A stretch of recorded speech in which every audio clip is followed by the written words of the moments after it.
우리의 작은 생각으로는 하나님의 그 크고 놀라우신 뜻들을 다 증량할 수는 없지만, 하나님은 이유는 알 수 없지만 인류 역사 가운데 직접 개입하시는 경우는 아주 드뭅니다. 전도를 직접 하지 않으세요. 마귀를 직접 대적하지 않으십니다. 상대도 안 되겠죠. 그런데 웬일인지 대리자인 피조물 인간을 내세워서 이 땅을 통치하시고 다스리시고 이겨가고 계셔요. 그래서 사람이 너무 중요합니다. 사람.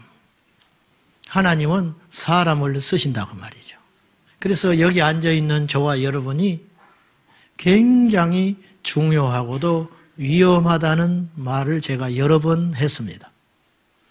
하나님께서는 아브라함과 약속하신 400년의 기한이 찬 다음에 이제 드디어 이스라엘 백성들을 구원해 내기 위해서 움직이기 시작하셨어요. 근데 하나님이 일하시는 방법은 바람도 지진도 천사도 아니었어요. 그건 사람이었어요. 사람. 근데 이 하나님의 이 놀랍고도 큰 역사, 이제 우리 훗날에 알게 되잖아요. 하나님이 애굽에서 이스라엘 백성들을 건져낼 때 얼마나 엄청난 일을 하시는지.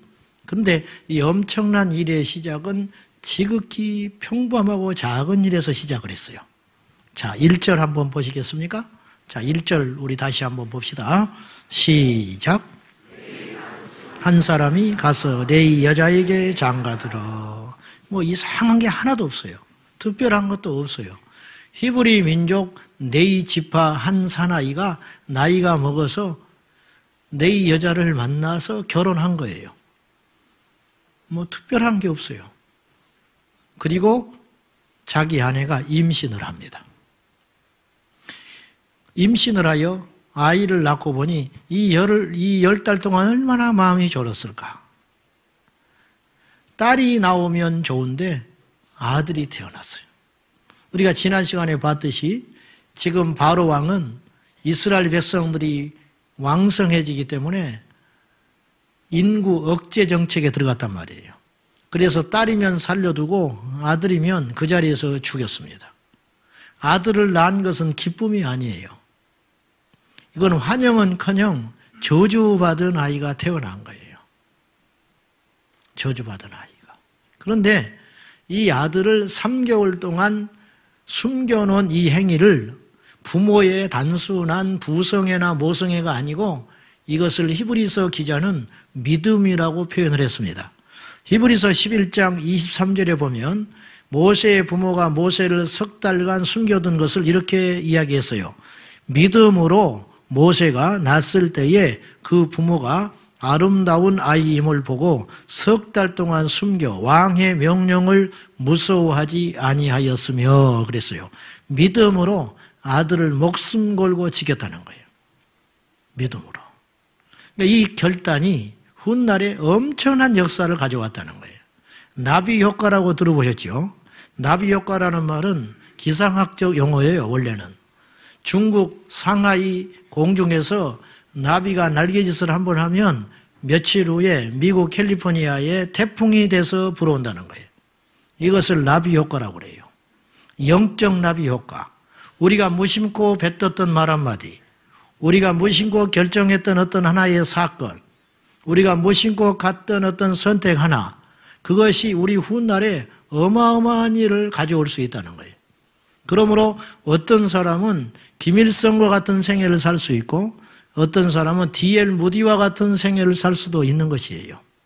하나님의 손에 붙들리든지 원수 마귀에게 붙들려서 악의 종으로 평생을 쓰임받게 되든지 이제 이 두 가지 갈림길에 우리가 서 있다고 말입니다. 그래서 우리가 중요하다고 말이에요.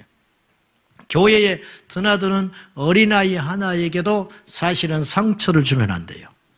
그 아이가 교회에 상처받고 세상에 나가서 어떠한 괴물이 될 수도 있기 때문입니다.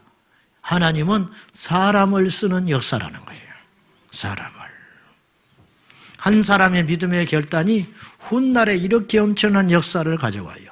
자, 어쩔 수 없이 출애굽기부터 이제 신명기까지를 우리는 모세의 이야기를 계속 할 수밖에 없습니다. 그러나 여기서 우리가 조심해야 됩니다. 모세는 10가지 기적을 일으키고 광야에서 만나를 내리게 하고 물을 솟게 하고 홍해를 가르는 초자연적인 역사의 중심에 모세가 항상 서 있었어요. 그런데 우리가 참으로 조심할 것은 모세를 주목하면 안 된다는 거예요. 모세를 쓰고 계시는 역사 속에 보이지 않지만 분명히 운행하고 계시는 하나님의 손길을 볼 수 있어야 한다는 거예요. 근데 우리가 나약한지라 눈에 보이는 것만 보기 때문에 자꾸 사람을 보게 돼요. 여러분 지금 무슨 생각하고 계십니까? 여러분 누구를 생각하고 계십니까? 여러분 교회에 와서 누구를 만나러 오셨습니까? 많은 사람들이 교회에 와서 사람의 행위에 흔들리고 치우치고 움직이기 시작해요.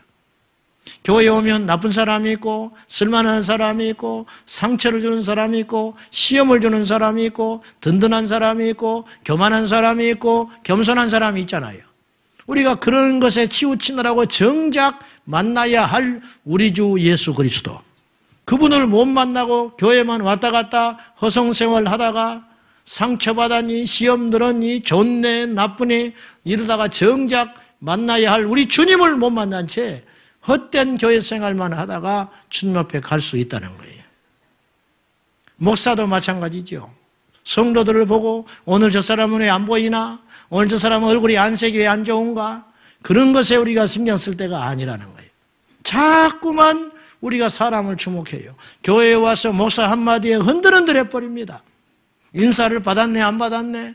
지난주에는 아는 체를 하더니 오늘은 아는 체를 안 하네? 이달에 내가 11조를 안 했더니 목사님이 나를 보고 인사를 안 받네?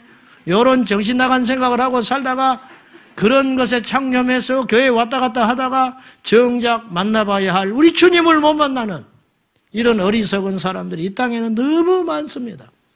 그래놓고 우리는 변명을 해요. 사람이니까 어쩔 수 없습니다. 무슨 소리 하고 있는 거예요 우리가 지금.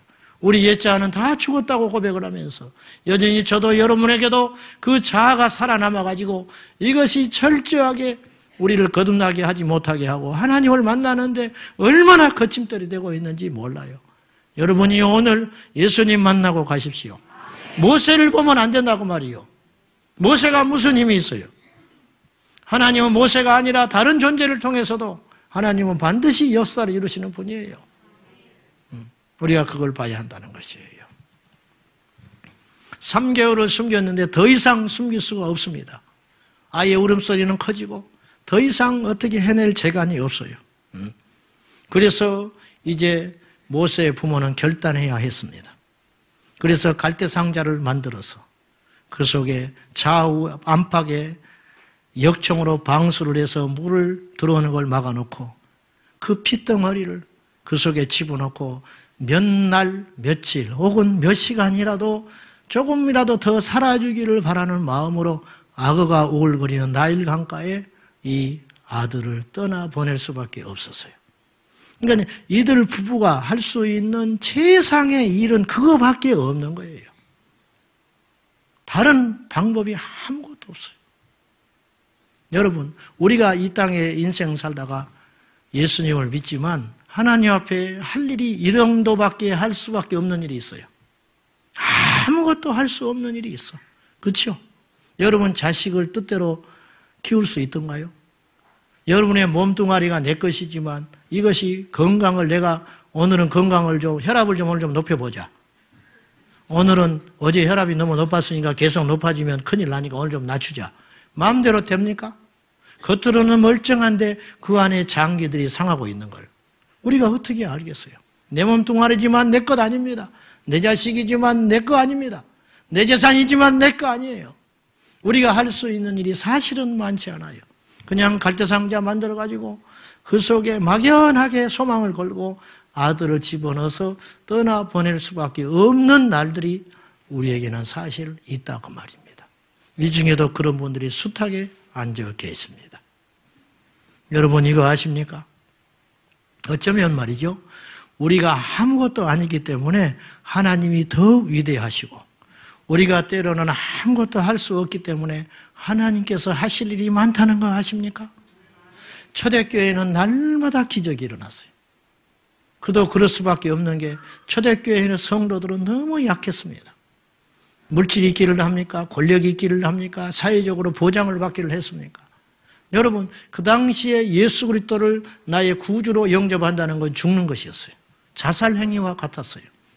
그러니까 매일 울 수밖에 없었어요. 매일 주님께 엎드려 애통하며 하루하루에 간구를 하지 아니하면 살 수 없었습니다.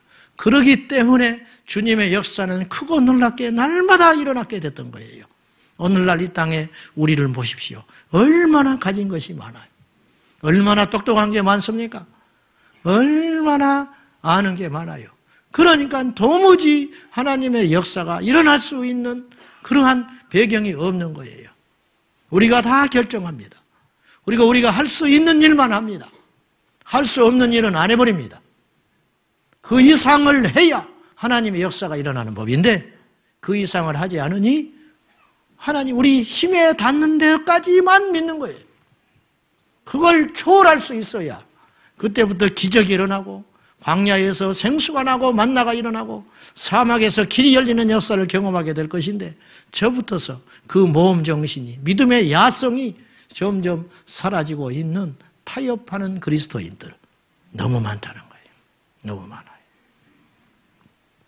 모세가 살아날 확률은 제로입니다.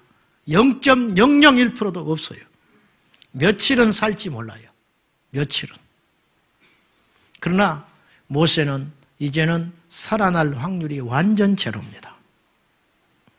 모세가 살아남기 위해서는 전제 조건이 있어야 돼요. 그건 무엇이냐면 순간에 며칠의 위기 모면이 아니에요. 악어 때를 피한다고 해서 살아남는 게 아니에요. 누군가 발견되면 죽든지 아니면 굶어 죽든지 둘 중에 하나.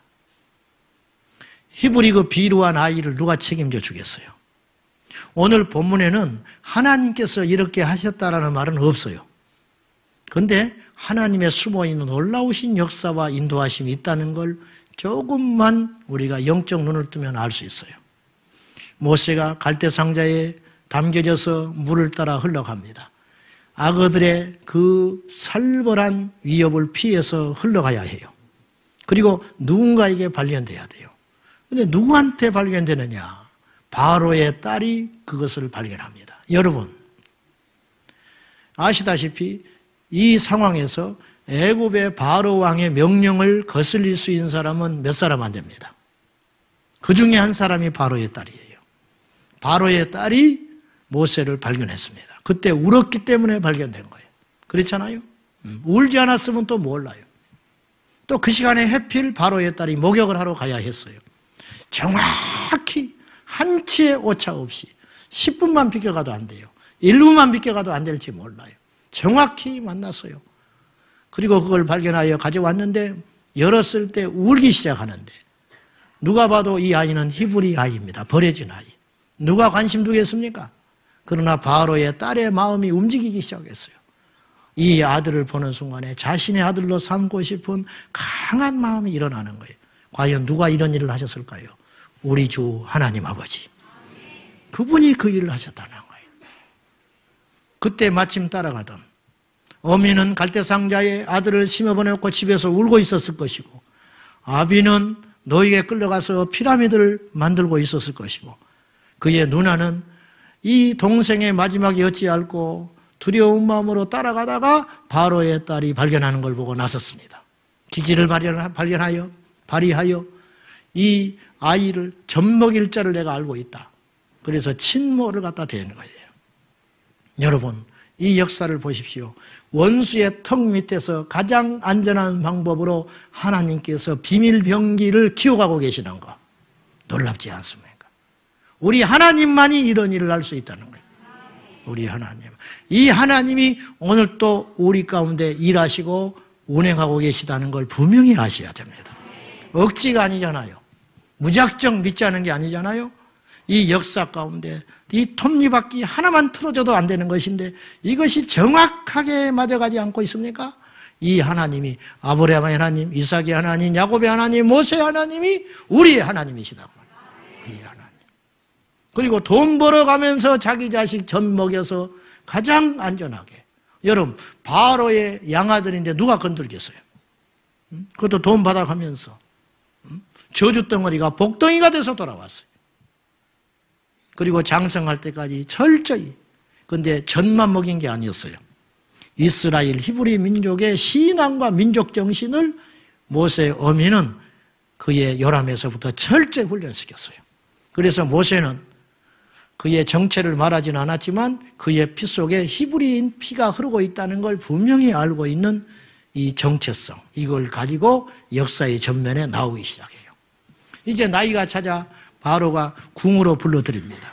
그 당시 고대에 이 애굽에는 그 당시 세계 최대의 도서관이 있었어요. 그래서 그곳에서 왕들만 배울 수 있는 정치학, 행정학, 지리학, 군사학 이런 것들을 철저히 터득하면서 모세는 장차 광야에서 이스라엘 백성들을 40년 동안 이끌 수 있는 리더십을 배우게 되는 거예요. 놀랍지 않습니까? 안 놀리는 여러분을 보니까 내가 미칠 것 같아요. 우리 하나님이 이런 하나님이시다 그 말. 이런 이 본문에만 그런 하나님으로 드러나는 게 아니에요. 성경을 그 안경과 그 시야로 보면요, 전부 그런 이야기들이에요. 에스더서를 보십시오. 하나님이라는 말, 여호와라는 말, 주여라는 말이 한마디도 등장하지 않아요.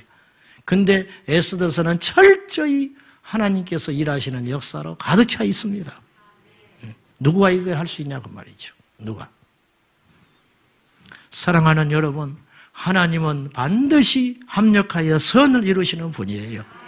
사망과 사망을 만나서 생명을 이루시는 하나님, 절망과 절망을 만나서 소망을 이루시는 하나님, 십자가의 고난과 저주를 통하여 부활의 역사를 이루시는 그 멋쟁이 하나님 아버지.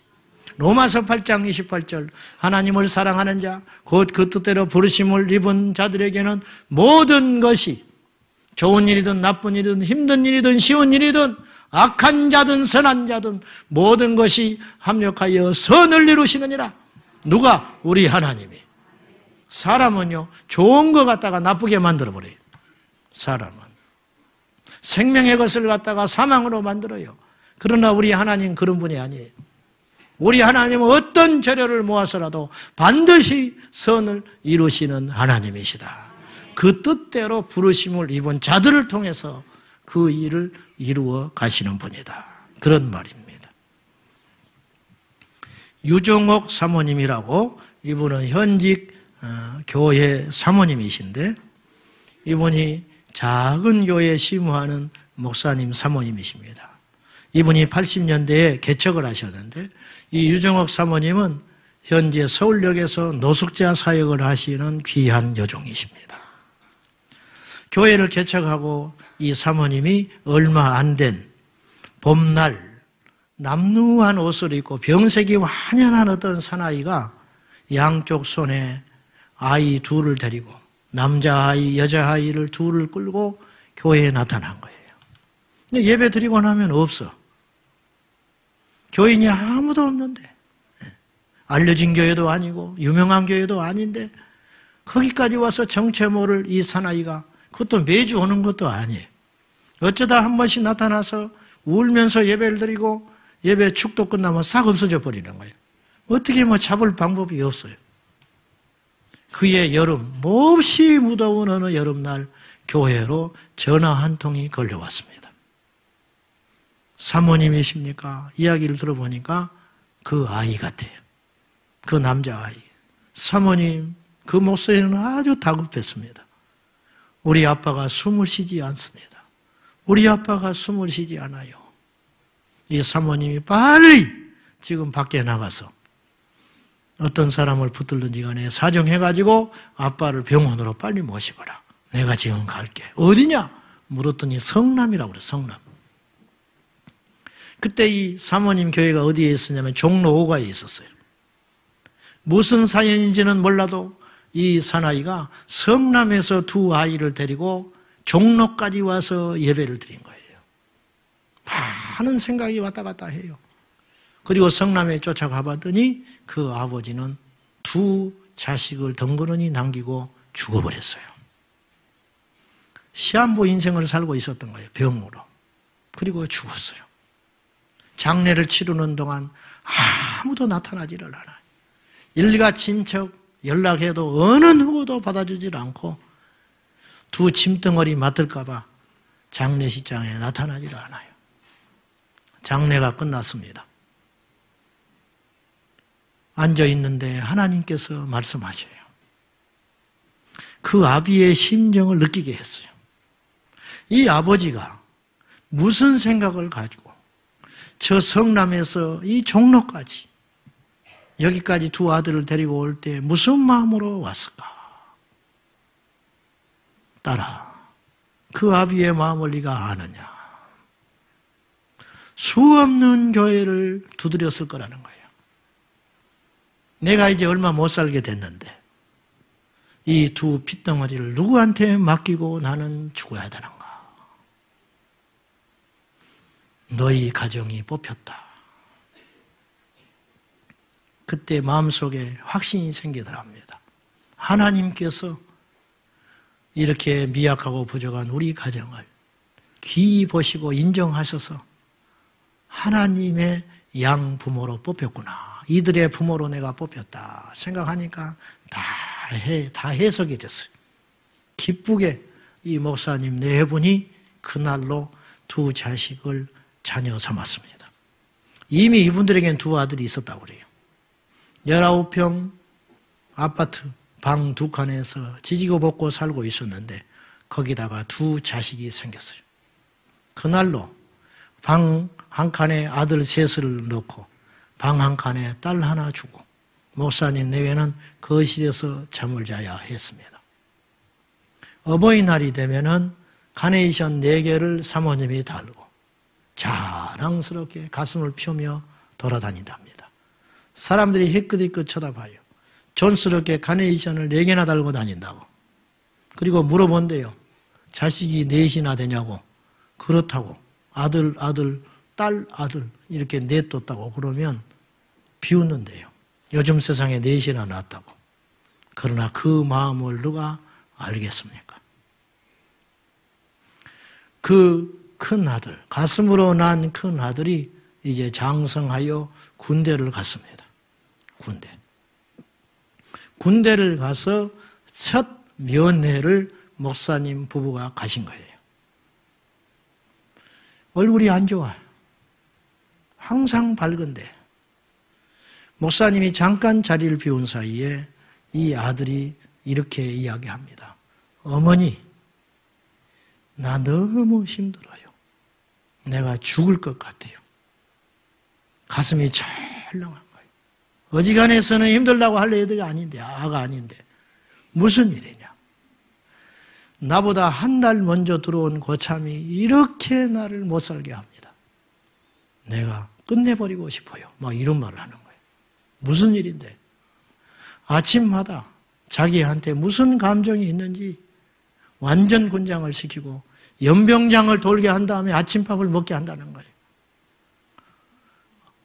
어머니가 알다시피 내가 전식이 있잖아요. 숨이 넘어가는데 연병장을 돌게 해요. 그리고 연병장을 다 꾸역꾸역 돌고 가면 식사가 끝나버린다는 거예요. 그래서 아침을 못 먹고 하루를 시작한다는 거예요. 어머니 나는 더 이상 못 참겠어요. 청천벽력 같은 소리를 하는 거예요. 순간 어찌할지를 몰랐지만은 마음을 진정시키고 아들아, 그 고참이 너에게 관심이 있으니까 그러지 않겠냐. 나쁘게만 생각하지 말고 이제 이왕 도는 거 찬송하면서 돌자. 하나님의 뜻이 있지 않겠냐. 조금만 참아보자. 그리고 보냈지만 예 어머니하고 돌아서는데 사실은 이게 답이 아닌 거예요. 앞이 막막한 거예요. 돌아서서 면회를 마치고 집으로 돌아왔습니다. 뜬 눈으로 밤을 지새고 그 다음날 새벽부터 새벽기도 끝나고 이 사모님이 운동장을 기도하면서 돕니다. 아들이 연병장을 돌고 있는 그 시간에 맞춰서 어미는 운동장을 돌기 시작합니다. 그로부터 한 달이 지났습니다. 한 달이 지난 어느 날 편지 한 통이 아들에게서 왔습니다. 그 편지 내용은 다음과 같았습니다. 이 세상에서 가장 사랑하는 나의 어머니. 그렇게 시작한 편지는 다음과 같은 사연이 있었어요. 저는 오늘에서야 하나님의 축복이 시련이라는 가면을 쓰고 오는 것을 알았습니다. 지난 한 달간 어머니 말씀대로 참고 연병장을 아침마다 돌았습니다. 화가 나고 자존심 상하고 끝장을 볼까도 수없이 생각했습니다. 그런데 오늘 완전 군장을 하고 구보를 하면서 엉엉 울었습니다. 지난번 구보 때는 제가 전식이 있기 때문에 뛰지도 못하고 쓰러지고 말았는데 오늘은 아무렇지도 않게 거뜬하게 완전 군장을 하고 뛸 수가 있었습니다. 하나님께서 그 고참을 통하여 나의 전식을 완전히 고쳐주셨습니다. 그 고참이 너무 고마워서 고맙다고 격려를 했더니 이 고참이 이상하다는 표정을 지으면서 내일부터는 뛰지 말랍니다. 어머니, 이 기쁜 소식을 알려드립니다. 할렐루야. 그리고 편지가 왔다는 거예요. 하나님은 다 뜻이 있어서 그 고난의 시간을 허락하시고 그 개박한 상사를 만나게 하셨는데 인간의 지혜로와 인간의 마음으로는 측량할 길이 없는 것이죠. 시간이 지나니까 알게 된 거죠. 이 사모님은 이런 고백을 했어요. 이날 이후로 내 아들은 천식을 낳았다는 것보다 더 큰 복을 받았는데 인생을 살면서 어떤 시련 앞에서도 넘어지지 않고 인내하는 믿음의 법칙을 배웠다는 거예요. 이 아들은요, 나중에 목사가 됩니다. 목회자가 됐어요, 지금. 자, 오늘 본문의 이제 결론입니다. 여러분, 하나님은 사람을 쓴다 그랬어요. 여러분을 씁니다. 여러분의 마음속에 갈대상자가 다 있습니다. 저도 있고 여러분에도 있습니다. 이 갈대상자에 담겨있는 뭔가 꿈이 있고 비전이 있고 소망이 있어요. 그것을 포기하지 말아달라는 거예요. 하나님이 쓰시는 갈대상자. 그 갈대상자를 우리의 마음속에 다 하나씩 줬어요. 그 속에 담겨져 있는 그 엄청난 하나님의 비밀 병기는 누구도 예측 불가인 거예요. 그것을 하나님께 맡김으로 믿음으로 전진해 가자는 거예요. 하나님이 사람을 쓰듯이 마귀도 사람 쓴다고 그랬어요. 불순종의 종로로 타지 말고 악의 도구가 되지 말고 하나님의 나라의 방해꾼 되지 말고 하나님 나라의 디딤돌이 되어서 우리를 통하여 하나님의 나라가 확장되고 우리를 통해 수많은 영혼들이 예수께로 돌아오고 우리를 통하여 꿈과 소망이 없는 인생들이 하나님의 꿈을 발견하는 믿음의 도구, 복의 도구로 우리 모두가 쓰임받자 그 말입니다. 하나님의 일하심에는 후회도 없고요. 한치의 오차도 없어요. 할렐루야. 한치의 오차도 없어요. 지금 우리는 몰라요. 어째서 나에게 이런 만남을 허락하셨는지, 어째서 나에게 이런 선택을 하게 하셨는지, 어째서 나를 이 지경까지 인도하셨는지, 그때 내가 그 상황에서 그 결정만 제대로 했더라면. 그런데 이제라도 주님은 하실 수 있어요. 이제라도 무덤 속에 들어가 나흘이 돼가지고 썩어서 시체의 냄새 나는 나사라도 이제라도 살리셨듯이 우리 하나님의 손에 붙들리는 인생이 되기만 하면 능치 못할 일이 없다 그 말입니다. 헛된 소망이 아니에요. 긍정적 사고가 아니에요. 이것이 믿음의 원칙이다 그 말입니다.